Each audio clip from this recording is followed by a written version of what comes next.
Un saludo cordial y afectuoso para toda la audiencia y para el Ministerio de Verdad Adventista. Agradezco a Dios que nos da la oportunidad de estudiar la lección número 11 programada para el sábado 16 de marzo, el anhelo de Dios en Sión. Anhelo y ardientemente deseo los atrios del Señor. Mi corazón y mi carne cantan al Dios vivo, Salmo 84:2. Nos corresponde el privilegio de estudio de los salmos graduales llamados ascensionales, cantos de los peregrinos cuando subían a las 3 fiestas principales y anuales en Jerusalén. El Salmo 127:3 los llama los cánticos de Sión, himnos alegres que magnifican la soberanía de Dios que reina en Sión y hablan de su bella morada. Salmo 78:68, 87:1 y 2. Ellos por causa de sus pecados fueron llevados cautivos a Babilonia.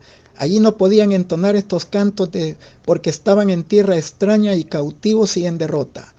Durante el estudio analizaremos el papel escatológico del Israel antiguo y de Jerusalén, Sión, en el Antiguo Testamento, y el papel profético y escatológico del Israel espiritual y de la Nueva Jerusalén en la dispensación presente y futura. Los cánticos de Sión nos proponen un compromiso de mantenernos enfocados en Sión y en la esperanza viva del reino soberano de Dios, así representado.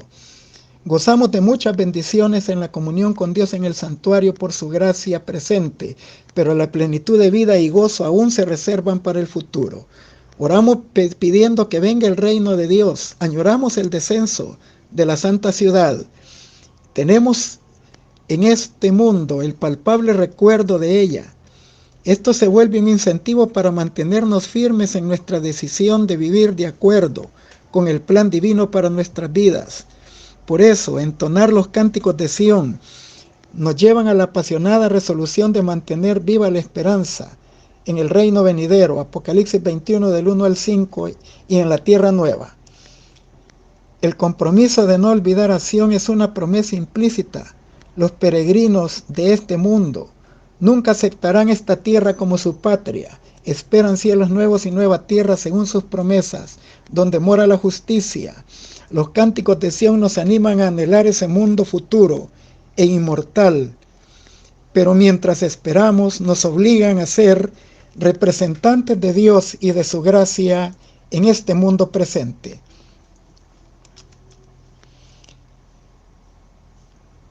En nuestro estudio consideraremos 3 aspectos importantes acerca de Sión. 1. La ubicación especial de Sión. 2. Sión, el monte santo de Dios. 3. La perspectiva escatológica de Sión, finalizando con las aplicaciones pertinentes. Comenzamos con la ubicación especial de Sión. Estos salmos graduales destacan puntos importantes de la fe y culto judío en la ciudad de Jerusalén y en su templo. La ciudad era conocida como la ciudad de David, 1 de Crónicas 11:5, ciudad de Dios, Salmo 48:2. Dentro de ella estaba el templo, la Chequiná habitaba allí, como símbolo de su presencia. Era una de las maravillas del mundo y el orgullo nacional de los hebreos. Se destaca el significado de su culto y el amor por la casa de Dios y su privilegio de morar en su presencia. Pero todo esto cobra un significado más especial cuando se sabe de que muchos de estos salmos fueron escritos por los hijos de Coré, cuyos padres participó en su rebelión con Datán y Abirán contra Moisés y Aarón, y 250 príncipes les acompañaron, aspirando también al sacerdocio. Según el Pentateuco, ellos murieron de forma especial tragados por la tierra. Sin embargo, Números 26:11 dice que los hijos de Coré no murieron, y se percibe en sus salmos su amor especial por la casa de Dios y el servicio del santuario. David los contrató como músicos y cantores, dirigentes de la adoración pública en el templo de Jerusalén, 1 de Crónicas 6:31 y 38, y como guardianes de las puertas del templo, 1 de Crónicas 9:19. ¿Qué hace de Sión la fuente de esperanza y alegría? Sión representa la viva presencia de Dios morando entre su pueblo, la ciudad elegida como su morada y sus habitantes su pueblo elegido. También ahí estaba su templo donde puso su presencia. Jehová reina desde Sión y se vuelve un lugar especial de bendiciones y de refugio divino. Desde que David conquistara Jebús, 1 de Crónicas 11:5, nombre primitivo de Jerusalén, y luego que Salomón edificara el templo allí, Jerusalén fue constituida como el lugar santo e importante a tal grado que las múltiples referencias del Antiguo Testamento sobre Sión y Jerusalén se intercambian mutuamente. El templo era el centro de la obra de la salvación de Dios para el mundo antiguo, Jeremías 3:17 al 19, y desde ahí las bendiciones de Dios se desbordaban a los confines de la tierra, porque su presencia y propósito no se limitaban a un solo lugar. Así que el gozo de Sión es el gozo de toda la tierra, y proclama también que Dios es el dueño de la tierra y de toda su plenitud, Salmo 24:1. Continuamos con Sión, el monte santo de Dios. El Salmo 84. El autor anhela ardientemente y desea estar en la presencia divina, hacer del santuario su morada. Su templo es el lugar exclusivo y consagrado para su comunión con Dios. Versos 1 y 2. La presencia de Dios santifica el lugar. Salmo 15:1 y 24:3. Y los adoradores le contemplan en la hermosura de su santidad. Salmo 27:4, 96:9, y son saciados del bien de su casa, al recibir las múltiples bendiciones de la comunión con Dios. Salmo 65:4. El verso 4 describe la presencia y comunión con Dios comparada con los demás lugares especiales que gozaron la presencia de Dios, pero son la fuente de dicha y de felicidad incomparables. Después del Selah, se hace una invitación a la reflexión de lo dicho antes, y en el verso 5 al 12 se detallan las bendiciones que irradian del santuario, la fortaleza de caminar en el temor de Dios y el incremento de nuestra confianza en su fidelidad. Versículos 5 y 12. Los que perpetuamente habitan en su casa, primero se aplica a los levitas y sacerdotes ministros, y luego a los peregrinos que venían de los confines de la tierra para ser fortalecidos con su presencia. Versos 5 a 10. Ellos irían de poder en poder, como los rayos del sol que llegan hasta los lugares más recónditos de la tierra. Así sus bendiciones estarían con ellos independientemente del lugar donde habitaran. Verso 11. La declaración del verso 10 abarca más que un simple desplazamiento físico a la casa de Dios, y superan cualquier factor o motivo que nos impulse a hacerlo. Apuntan hacia el resultado de las bendiciones que derivan de gozar de la presencia divina. El salmista valora esto, estar un día en la presencia de Dios, con tiempo de calidad en su comunión, que es disfrutar 1000 días fuera de su presencia. Él se siente en la presencia de Dios cercano a la eternidad. Recuerda la promesa del Salmo 91:16. Lo saciaré de larga vida y le mostraré mi salvación. Prefiere esto que 1000 días alejado de Él. Prefiere estar en el umbral, en el lugar más humilde de la casa de Dios, que ser el hombre más grande y honrado del mundo, fuera de su presencia. El más pequeño de los santos, que tiene comunión con el Rey de Reyes y Señor de Señores, cuya vida es transformada por su presencia, es mayor que cualquiera de los magnates de este mundo. El Salmo 122 también nos brinda el panorama histórico de la experiencia de Israel en las fiestas de peregrinación, donde recordaban las bendiciones recibidas de Dios. Jerusalén era el centro de la vida nacional. Se congregaban en su santuario, llamado el tabernáculo del testimonio, porque tenía el arca que poseía el decálogo en su interior. Éxodo 25:22, Deuteronomio 4:13, Números 1:50, Salmo 122:4. Era la gran norma del juicio.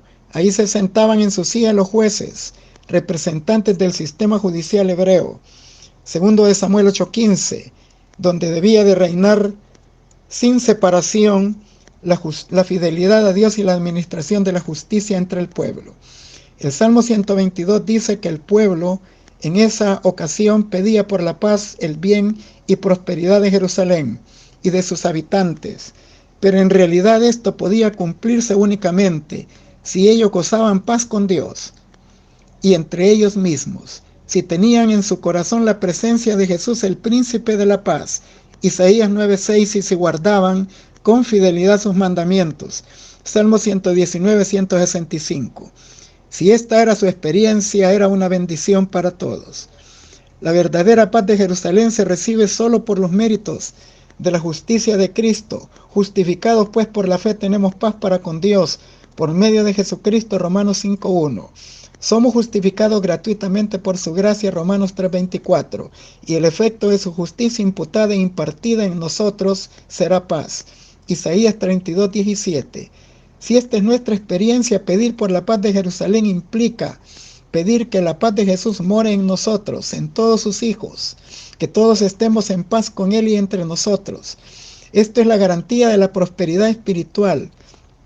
Estaríamos entonces unidos en un sentir y en un mismo pensamiento, solícitos en guardar la unidad en el vínculo de la paz. Efesios 4:3.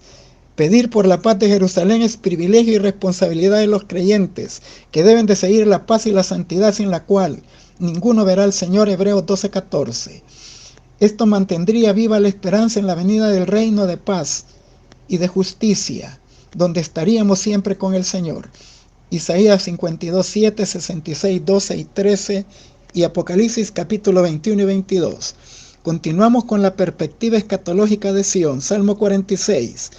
Describe el escenario del mundo en crisis, convulsionado de pecado y por la acción directa de Satanás, que llevará a la humanidad a un tiempo de angustia sin parangones. Daniel 12:1. El salmista, según algunos intérpretes, describe 3 etapas, la de los primeros 3 versículos, la que produce el impacto de las guerras y conflictos y tribulaciones que devastan naciones y destruyen habitantes, que irán aumentando hasta niveles sin precedentes, en lo que Apocalipsis menciona la ira de las naciones, y que solo será puesto su final a este escenario de maldad cuando Dios destruya a los que destruyen la tierra. Apocalipsis 11:18. Luego el salmista contrasta estos episodios con la seguridad de la protección que proviene de Dios, que es nuestro amparo y fortaleza y pronto auxilio en las tribulaciones. Ellos viven en la seguridad al abrigo del Altísimo y moran bajo su sombra omnipotente. Salmo 91:1. Porque sin la providencia divina y su protección serían arrasados y destruidos también. En el verso 4 al 7 se contrasta el bramido de las naciones con el párrafo inicial que eleva la ciudad de Dios, edificada bajo su dirección y protección de su poder. Jehová está presente en Sión como refugio de su pueblo, y aquí se ven los alcances escatológicos que serán cumplidos en protección a través del ministerio de los santos ángeles de Dios. Salmo 34:7. Estas imágenes del bramido y titubeo de las naciones se describen en Apocalipsis como la ira de las naciones. Esto también indica la gran ignorancia que predomina en el mundo acerca del conocimiento de Dios y sus propósitos. Muchos no distinguen su mano derecha de la izquierda en términos espirituales. Sin embargo, algunos sí conocen y abarcan a muchos que se lanzarán en consciente rebelión y se tornarán en enemigos de Dios y de su pueblo. Salmo 2 del 1 al 3. Pero aunque el mundo rechaza a Dios y lo abandona, Dios no lo abandona, y aún en medio de su pueblo, sus bendiciones alcanzan en medio de las malas condiciones, infundiendo esperanza y aliento. En términos escatológicos, el Salmo nos ubica en el tiempo de angustia como nunca lo hubo. Daniel 12:1, Lucas 21:25, cuando los juicios retributivos de las 7 plagas postreras, sin mezcla de misericordia, caigan sobre los impenitentes, porque el gran día de su ira ha llegado, ¿y quién podrá sostenerse en pie? Apocalipsis 6:13 al 17, 15 y 16. Pero Jehová será la esperanza de su pueblo y la fortaleza de los hijos de Israel. La verdadera paz no es ausencia de guerra, ni tan siquiera de conflictos, sino es un principio, un don que viene del cielo, que poseen los hijos de Dios que confían incondicionalmente, estando seguros en Él aún en medio de sus tormentas. Mateo 8:23 al 27. Del verso 8 al 11 se presenta el futuro reino de paz y de justicia, el reino eterno de Dios, que pondrá final a las guerras y a las pasiones humanas. Dios extiende su paz desde Sión hasta los últimos confines de la tierra. El verso 6 también presenta otro evento escatológico importante. La tierra creada por Dios y su poder se derretirá de la voz de su presencia. Esto se cumplirá en el milenio cuando se realiza la segunda resurrección de los impíos, quienes inspirados por Satanás rodean el campamento de los santos, la Nueva Jerusalén, y el fuego de Dios los consume, Apocalipsis 28. Y ese fuego purifica la tierra, y Dios luego crea un nuevo cielo y una nueva tierra, donde mora según sus promesas la justicia, segunda de Pedro 3:13, y donde se cumplirán sus propósitos después de la segunda venida de Cristo y del período milenario y posmilenario. El Salmo 125 nos invita también a ser firmes ante los desafíos del gran conflicto de los siglos, poniendo nuestra confianza en Dios con estabilidad, seguros en un mundo convulsionado y sumergido en el pecado, aunque pareciera esto una misión imposible. Pero Dios está al control de estos eventos finales, aunque permita que Satanás desarrolle nefastos planes, aunque no esté de acuerdo con ellos, pero al final intervendrá y cambiará el panorama, estableciendo en esta tierra su reino de justicia y de paz eterna. El Salmo 125 plantea la confianza del cristiano en Dios, que debe de ser tan firme e inconmovible como el monte de Sión. Presenta a Emmanuel como la fuente de confianza. Dios está con nosotros, Dios está por nosotros y su presencia está en nosotros. Estamos rodeados de su cuidado y protección como Jerusalén estaba rodeada por los montes.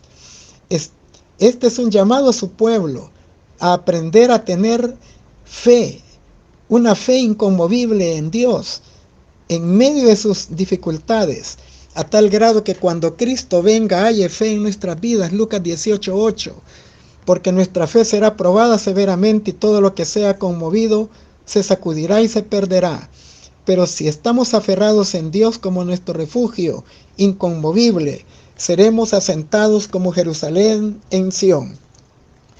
El verso 3 al 5 implica los ataques sutiles del diablo a través de la tentación. Cuando el justo mira la prosperidad del impío, que hace y deshace haciendo alarde de sus fechorías, porque no recibe retribución inmediata de sus pecados. Pero el verso 3 al 5 indica de que el final de ellos no prevalecerán contra la heredad de los justos. Serán eternamente destruidos junto con aquellos que sigan sus pasos para siempre. Estos salmos nos ayudan también a obtener la convicción de que Dios es firme e inmutable en sus principios. No cambia de opinión acerca del pecado, sus implicaciones y consecuencias, ni contra la rebelión, contra sus mandamientos. Malaquías 3:6, primera de Juan 3:4. El pecado y sus consecuencias finalmente alcanzarán al impío. Números 32:23. Todo lo que el hombre sembrare cosechará, Gálatas 6:7. Y en su justicia Dios no protegerá a los que se apartan de la justicia y del bien. El Señor los juzgará y los condenará a destrucción perpetua. Pero la paz estará dentro de su pueblo y morará con su pueblo en la Nueva Jerusalén. Una esperanza bendita de los redimidos. El Salmo 87 también describe los propósitos divinos para Israel y su posición exaltada como cabeza de las naciones y de los pueblos, como dice en concordancia Miqueas y el profeta Isaías. Sión es puesta más que todas las habitaciones de Jacob. Supera los lugares especiales donde habitó su presencia, como lo fueron Silo y Betel. Hay cosas gloriosas que se dicen de la ciudad de Dios. Verso 3. La palabra Selah invita a reflexionar y meditar en esos propósitos divinos hacia el lugar establecido por Dios para la adoración y su culto también prescrito en su templo. Jerusalén fue puesta como cabeza de los montes y de las naciones, según Isaías y Miqueas. Capítulo 2 de Isaías y capítulo 4 de Miqueas. Porque de Sión saldrá la ley y de Jerusalén la palabra de Dios. Las naciones que se convirtieran a la fe verdadera serían incorporadas al reino de Israel y Jehová sería el soberano del mundo. Salmo 99:2. Verso 4 al 7 indica que las bendiciones del pacto ofrecidas a Abraham apuntaban escatológicamente a la salvación de judíos y gentiles, unidos en un solo pueblo, el de Israel, y en una sola frontera, la del reino de Dios, que se extenderían hacia los confines de la tierra. Los integrantes de ella serían incorporados como ciudadanos de Sión. Sería como su lugar de nacimiento de todos los pueblos y naciones redimidas. Verso 5. Dios les ofrecería una nueva identidad, les concedería los privilegios de hijos legítimos. Salmo 87 del 4 al 6. Pero ante el fracaso de la nación judía por rechazar al Mesías y el quebrantamiento del pacto, este propósito divino se cumple mediante un Israel espiritual que comprende a los creyentes de todas las nacionalidades que abrazan el pacto sempiterno del Decálogo de Deuteronomio 4:13 y aceptan a Cristo como su Salvador. Juan 1:11, 12 al 13 y Efesios 2 del 11 al 13. Apocalipsis los describe como un remanente escatológico descendiente de la mujer iglesia. Apocalipsis 12:17. Los que guardan los mandamientos de Dios y tienen la fe de Jesús. Apocalipsis 14:12. Los que llevan adelante la predicación mundial del Evangelio eterno en el contexto de la triple advertencia angelical. Apocalipsis 14 del 6 al 13. Y todos los que atiendan su llamado y abracen el pacto y la fe verdadera serán integrados al pueblo remanente escatológico. Serán llevados al fin escatológico que vio Daniel en visión, al reino eterno de gloria, que vendrá a desmenuzar todos los reinos impenitentes de este mundo. Daniel 2:44, Mateo 21:42 al 44. Solo el reino de Dios subsistirá hasta convertirse en un monte que llenará toda la tierra. Daniel 2:34, 35, 44, 45 y 7:27.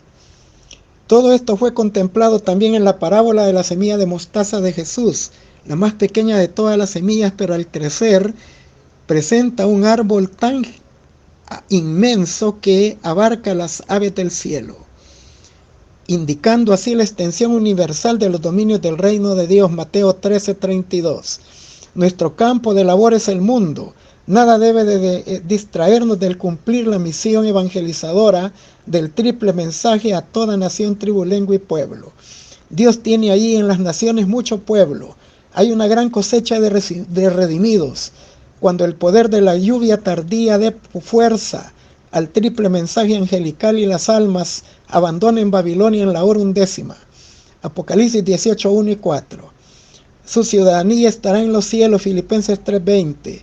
Su ciudad será la Jerusalén celestial, la que vieron por la fe Abraham y los patriarcas. Hebreos 11:10. Será la ciudad de los redimidos para siempre. El Salmo 122 también considera el papel histórico profético de Israel antiguo a la luz del plan de la salvación que por su fracaso diera lugar al Israel espiritual. Y aunque el dispensacionalismo, como parte de la escuela futurista, los ponga aún a ellos como el foco y reloj profético de Dios, esto no soporta la prueba de la historia ni de la profecía bíblica. Daniel 9:24 al 27 determinó que en el año 31 ellos fueron destituidos como pueblo elegido de Dios por su rechazo del Mesías y su quebrantamiento continuo de su pacto. Ahora los redimidos son de todas las naciones. Y Pablo dice que el olivo natural fue decajado en sus ramas y otras ramas del olivo silvestre fueron injertadas en su lugar, representando a los gentiles que abrazaron el pacto y aceptaron a Jesucristo como su Salvador. Romanos 11:17 y del 19 al 22. El Salmo 122 nos habla de Jerusalén y pide por la paz de Jerusalén, pero al hacerlo no podemos pasar por alto que Pablo habla de la Jerusalén de arriba, la celestial, Gálatas 4:26, y del monte de Sión, el celestial, Hebreos 12 del 18 al 22 y Apocalipsis 21:2. Entonces los ciudadanos son los de la nueva Jerusalén, ciudadanos del cielo y no de la tierra. Filipenses 3:20. No nacieron por voluntad de carne, ni de sangre, ni de varón, sino de Dios. Juan 1:13. Por medio de Jesucristo son adoptados en la familia y pueblo de Dios. Efesios 1:5. Y son súbditos leales a su pacto. Deuteronomio 4:13.